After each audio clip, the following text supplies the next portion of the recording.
Alright, so with my little generator, 16.5, 17 volts is obviously too high. So I took my alternator over to the place I got it at and said, this is what's happening. And they're like, oh, really? What? And there's like 4 different people discussing things. They didn't really know what was going on. So finally, the lady took it over to the alternator tester, and I was like, ooh, can I come over there to the alternator tester to like see how it works? Because that's cool. I've never seen an alternator get tested before. And she's pushing buttons, hooking it up, doing stuff, and it's not really working right. And then she takes this little green clip and clips it onto the alternator, and then pushes the button. She says, oh, see, there it works. And I was like, wait, what's that green wire there? And she's like, I don't know. I was like, wait, but it didn't work before when you were trying to do it with that not on, but then you put that on, and then it totally worked. So like, what's the story there? And she's like, Anyway, long story short, I finally figured out who in the store was the guy who knew about this stuff.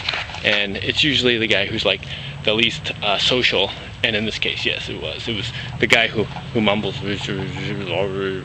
but he knew his stuff. And I also pestered them into getting the hookup diagram, which they said they didn't have, but they found it in another box somewhere. So I think I can hopefully get it to work right at the right voltage now.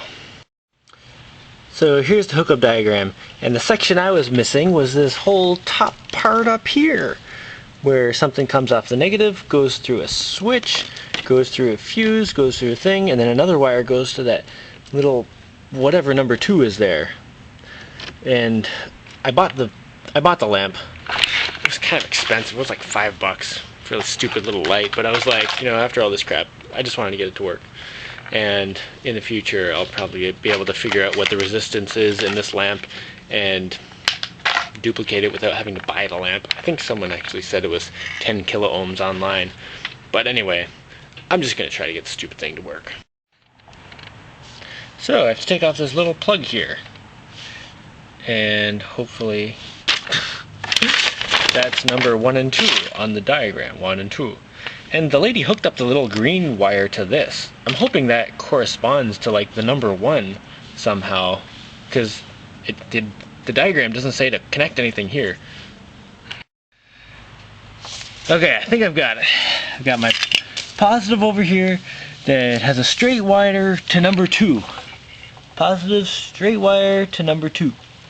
And then a positive wire to a switch. I skipped the fuse to a lamp to number 1. Alright, so positive through wire to lamp and switch to number 2. So hopefully this crap should work this time, I think. I think I don't really need the switch either, as long as I disconnect this from the battery between doing it. Well, I'm gonna give it a try. Actually, you know what? I'm just disconnecting the switch. I'm just gonna solder it right together.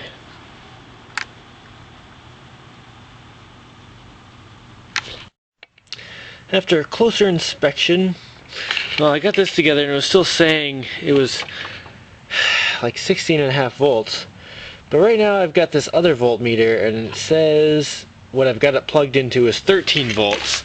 And now this one over here is plugged into the exact same thing and it says 14.6. So if this one is just 1.5 volts too high, then everything would be totally fine.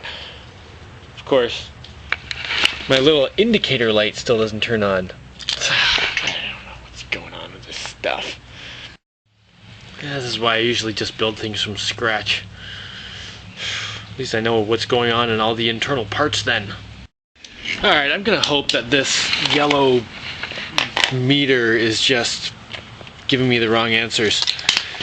Although, just to test that the thing is actually charging, I'm gonna plug it into the battery, turn it on, and then I'm gonna use my winch over there, because that uses a decent amount of power, and I'll check that the battery stays, relatively level voltage, because if I turn the winch on and suddenly the voltage drops way down, I know the battery isn't being charged.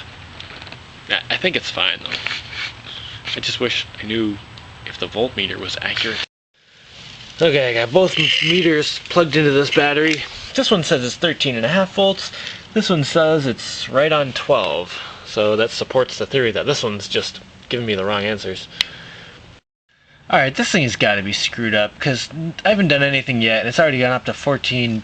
It just keeps... This thing is screwed up. Arrgh. This one still says 12 volts. Alright, I think I might be alright then. But just to test, I'm gonna do what I said.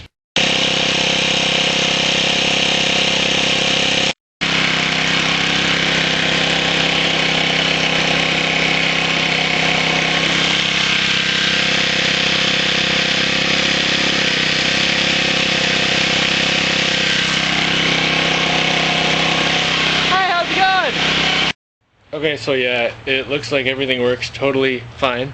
It was just the voltmeter's fault the whole time, right? Maybe it was your fault. Was it your fault? Probably. Ugh.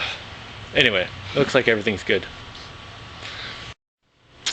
On another note, I'm in Florida right now, and I'm going to be driving up to Vermont in a few days. And I happen to be looking for a Suzuki Sidekick or a Suzuki Samurai or like a Geo Tracker, to like a cheap one to buy for a special idea. So if anyone has one between here and there and happens to see this, you know, let me know.